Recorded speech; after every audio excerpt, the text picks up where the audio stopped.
Hello દોસ્તો, સ્વાગત છે તમારું મારી ધર્માશા વ્લોગ ચેનલમાં। આજે એક નવાઝ મંદિરની મુલાકાત લેવા માટે અને દર્શને આવી ગયા છીએ। આ મંદિર જાંબુડા, દેગવડા અને ખારી આમ 3 ગામના ત્રિભેટે મંદિર આવેલું છે। અહીં એક વૃક્ષ છે અને તેના થડમાં એક જંગલી મશરૂમ બનેલું છે।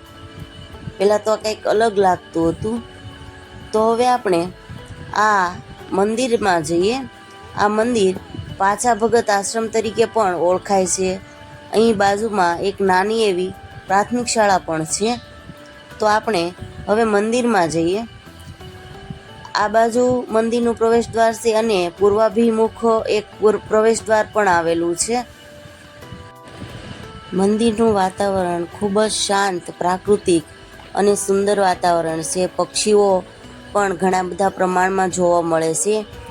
સામે એક ધૂણી છે અને આ બાજુ ગણપતિની મૂર્તિ ને એ બધું છે। અને જે પૂર્વાભિમુખ પ્રવેશ દ્વાર છે ત્યાં સામે એક નદી છે અને નદીમાં હાલ પાણી પણ છે।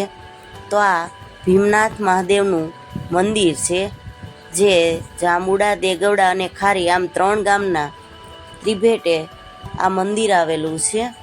આ એનું પૂર્વાભિમુખ પ્રવેશ દ્વાર છે અને સામે આ નદી છે।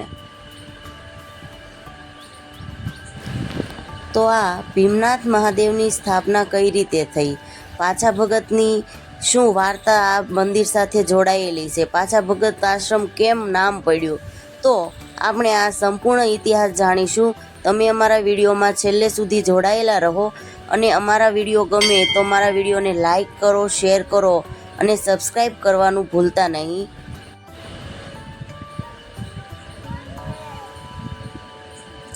અહીં એક ખૂબ જ સુંદર અને ઘણું મોટું બિલ્વ વૃક્ષ આવેલું છે।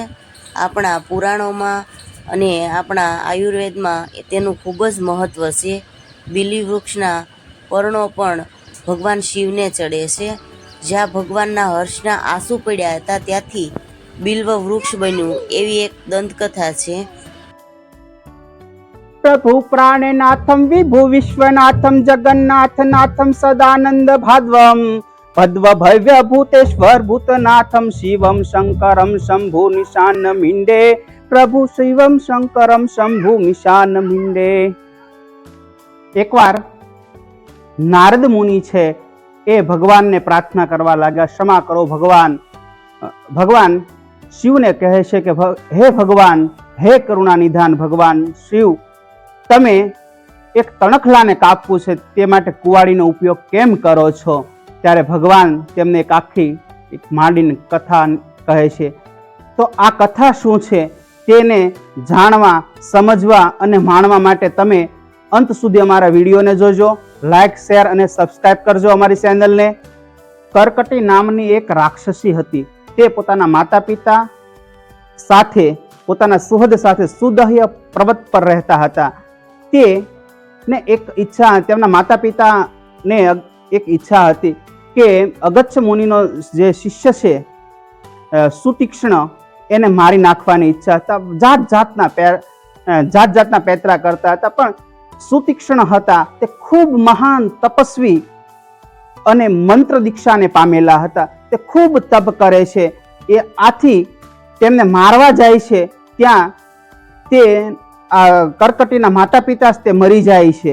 હવે આ કરકટી છે એકલી થઈ જાય છે, આખા પર્વત ઉપર એકલી જ રહે છે। એ સમયે લંકાના અધિપતિ રાવણનો ભાઈ કુંભકર્ણ ત્યાં આવે છે। કુંભકર્ણ અને કરકટી બંને મળે છે એકબીજાને અને કરકટીને લલસાવી ફોસલાવીને એની સાથે સહવાસ માણે છે અને ત્યારે એક પુત્ર ઉત્પન્ન થાય છે। હવે તો એ પુત્ર છે એ જ ભીમ છે, એનું નામ ભીમા રાખવામાં આવે છે। તો આ ભીમ દ્વારા સ્થાપિત ડાકેરિયામ ભીમ શંકરમ એવા ભગવાન શિવની કઈ રીતે ઉત્પત્તિ થઈ એની વાત તમને કરું છું। કરકટીનો જે ભીમ નામનો પુત્ર છે તે હવે મોટો થવા લાગે છે અને તે યુવા અવસ્થાની અંદર પહોંચે છે। ત્યારે એને એની માતાને પ્રશ્ન કરે છે, માતા, મારા પિતા કોણ છે? ત્યારે કરકટી કહે છે કે લંકાના અધિપતિ રાવણ છે, તેમના ભાઈ કુંભકર્ણ છે એ તારા પિતા છે। અને મારા નાના નાની કોણ છે, આની વાત તે પોતે કહે છે. એ પોતે પણ શિવ ભક્ત જ હતા, વિષ્ણુ ભક્ત છે. આ વાત સાંભળતાની સાથે જ ભીમ છે એ ખૂબ જ દુઃખી થાય છે.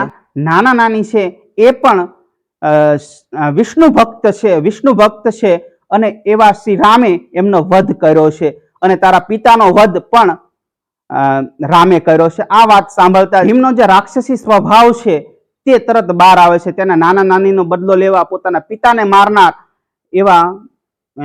મારનાર છે એનો બદલો લેવા માટે હવે છે ભીમ ખૂબ તપ કરે છે. બ્રહ્માજીનું ખૂબ તપ કર્યું છે અને બ્રહ્માજીને પ્રસન્ન કર્યા છે. બ્રહ્માજી પ્રસન્ન થતાની સાથે જ કીધું કે માંગો ભીમ.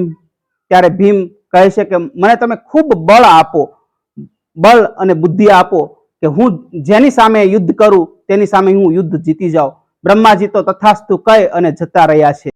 ખૂબ બળ મેળવે છે અને પહેલા એ સ્વર્ગની ઉપર હુમલો કરે છે. સ્વર્ગની અંદરથી દેવતાઓ ઉપર હુમલો થયો. દેવતાઓ દોડતા બધા ત્રાહિમામ કરતા પોકારવા લાગ્યા છે, બસાવો બસાવો. પછી રાજા કામરૂ દેશની આ ભીમ છે, કામરૂ દેશ એટલે કે અસામની અંદર જાય છે. ત્યાં સુતીક્ષ્ણ છે, એનું નામ સુદક્ષિણ પણ છે, એમની પર હુમલો કરે છે અને તેને બંદીવાન બનાવે છે. આ બંદીવાન બનાવતાની સાથે છે સુદક્ષિણ છે તે રાજા માનસિક રીતે ભગવાન શિવની આરાધના કરવા લાગ્યો છે અને ત્યાં એક પાર્થિવ શિવલિંગની સ્થાપના કરે છે અને ભગવાન શિવની પૂજા અરસના મંત્ર આ બધું જ કરે છે. અને તેની પત્ની પણ સુદક્ષિણા છે, એ પણ શિવના પરમ ભક્ત હતા. તે પણ એમની ભગવાન શિવની પૂજા કરવા લાગે છે. રાજા સુદક્ષિણ અને તેમની પત્ની સુદક્ષિણા છે એ બંને ભગવાન શિવની આરાધનામાં તલ્લીન છે. આ તરફ જે ભીમ છે તેમને બ્રહ્માજીના વરદાનથી જે કંઈ શક્તિ મળી છે એના શક્તિનો દુરુપયોગ કર્યો. યજ્ઞ, વેદ, પુરાણ આ બધાને વિધ્વંસ કરવા લાગ્યો. જે કોઈ માણસો, જે સારા માણસો છે તેમને મારવા લાગ્યો. માનહુ માતુ પિતુ નહીં દેવા, માનહુ માતુ પિતુ નહીં દેવા, જિનકે સો આશ્રણ ભવાની, માનહુ નિશાસર સો પાપી. આવો આ પાપી બ્રહ્માજીએ એને વરદાન આપ્યો છે તેનો દુરુપયોગ કરવા લાગ્યો અને બધે હાહાકાર મચાવવા લાગ્યો છે. આ સમયે ભગવાન શિવને બધા દેવતાઓ આરાધના કરવા લાગ્યા કે મહાદેવ આપ બસાવો અને ભગવાન પોતે પ્રગટ થાય છે અને આ શિવના ભગવાન શિવ પોતે પ્રગટ થાય છે અને ભીમના વધની માટે એક તૈયાર થાય છે.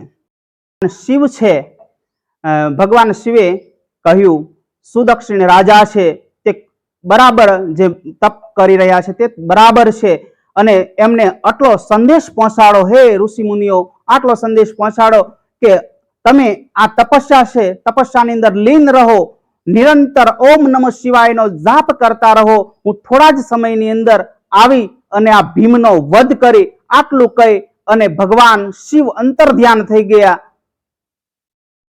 ભીમના સિપાઈઓએ આ વાત છે એ ભીમને પહોંચાડી અને ભીમ હવે આવે છે જ્યાં રાજા સુદક્ષિણ રાજા છે તપસ્યા કરી રહ્યા છે, ત્યાં જેનું પાર્થિવ શિવલિંગ છે તેની પાસે આવે છે. યજ્ઞનો વિધ્વંસ કર્યો છે. બધા જ જે નજીકની અંદર તપસ્વી લોકો હતા, ઋષિ મુનિઓ હતા, એને બધાને માર્યો છે અને આ જે પાર્થિવ શિવલિંગ છે જેની તપસ્યા કરી રહ્યા હતા સુદક્ષિણ રાજા, તેને પણ તલવાર અડાડવા જાય છે. ત્યાં મોટો કડાકો થાય છે, વિસ્ફોટ થાય છે અને તેની અંદરથી એક પ્રગટ થાય છે તે ભીમશંકર. એનું નામ ભીમાશંકર છે અને ભીમનો વધ કરે છે અને એ સ્થળે જે સ્વયં પોતે ભગવાન શિવ ઉત્પન્ન થયા અને તે સ્વયંભૂ શિવલિંગ છે. ડાકરિયામ ભીમશંકરમ જે કહેવામાં આવ્યું છે તે ભગવાન શિવ પોતે.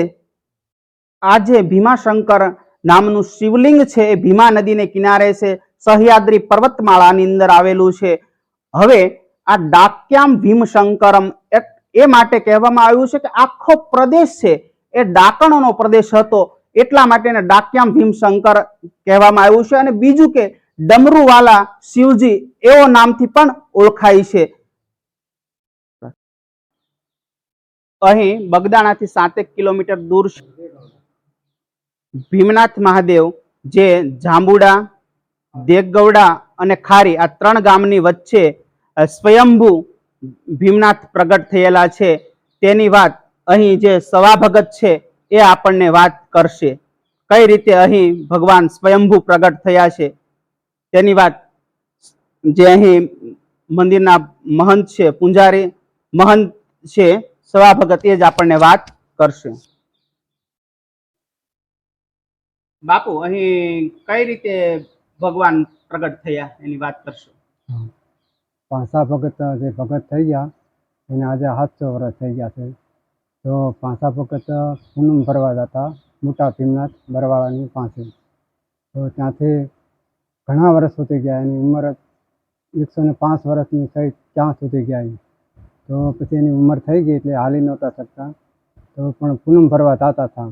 તો તળાજા ગામે આવીને એક ઝાડ હતું ત્યાં નીચે બેસી ગયા. તો રાત પડી ગઈ. તો રાતમાં એને સપનું આવ્યું. સપનામાં ભોળાનાથે એવું કીધું કે પાંસા ભગત, હવે તું અહીંથી પાછો ફરી જા, તારું તપ પાકી ગયું છે. તો એ તપનાથી ભોળાનાથે સપનામાં દર્શન આપ્યા અને કીધું હું પોતે ત્યાં આવે, હું સ્વયંભૂ પોતે ત્યાં આવીશ અને ત્યાં લિંગ સ્થાપિત કરીશ. પણ તારા ગામથી ઉગમણી દશે હું હશું, ત્યાં એક આંબલીનું ઝાડ હશે ને પછી બીજું કે ત્યાં નાગ આવશે, નાગની બાજુમાં હાથીઓ અને હોપારી, આ મારી નિશાની. એટલે તમે ત્યાં ખોદજો એટલે એમાંથી શિવલિંગ પ્રગટ થાય. તો પછી મારી સ્થાપના ભીમનાથ તરીકે ઓળખાય. ત્યારથી આ શિવલિંગ સ્થપાઈ ગયું. પછી નહીં, પછી પાંસા ભગત બધા કુટુંબ પરિવારને વાત કરી કે ભાઈ આ રીતે મને સપનું આવ્યું છે. તો કુટુંબ પરિવાર કે તો હાલો આપણે જઈએ. એમ કે કઈ જગ્યાએ છે તો કે ઉગમણી દશે. તો ગળથર ગામથી ઉગમણી દશે આવ્યા અને જોયું તો સવારના 8 વાગ્યાના નીકળ્યા હતા તો 5 વાગી ગયા. કોઈ દેખાયું નહીં. એટલે પાંસા ભગત બેસી ગયા, નિરાશ થઈને બેઠા. સમાધિમાં બેઠા ત્યાં દર્શન આપ્યા નાગદાદાએ. ઝાડ દેખાણું આંબલીનું અને નાગ દેવતા આવીને બેસી ગયા. તો નાગના દર્શન થયા.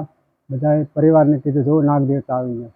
તો પરિવારને કોઈને દેખાતા નહોતા. હાથીઓ અને હોપારી જોયું એટલે બધા કહે તો હવે અહીં સ્થાપિત, અહીં લિંગ હોવું જોઈએ.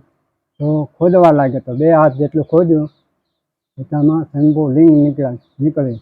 એ લિંગની ભોળાનાથની સ્થાપના કરી અને આ લિંગનું નામ ભીમનાથ પાડવામાં આવ્યું. કેમ કે ભીમનાથથી આવ્યા એટલે ભીમનાથ રાખવામાં આવ્યું છે. આજે વર્ષ થઈ ગયા 700 વર્ષ. સરકારે એને શંકરને થાળે 700 વીઘા જમીન માપી દીધી, 300 વીઘા જમીન માપી દીધી અને અત્યારે એનો કુટુંબ પરિવાર બધા રહે છે. આ વાતને આજે 700 વર્ષ થઈ ગયા. 300 અને આ વર્ષ થઈ ગયા 700 વર્ષ. 700 વર્ષ. પાંસા ભગત બાપાની જય, કાળ ભૈરવ દાદાની જય, રામચંદ્ર ભગવાનની જય, સદગુરુદેવની જય.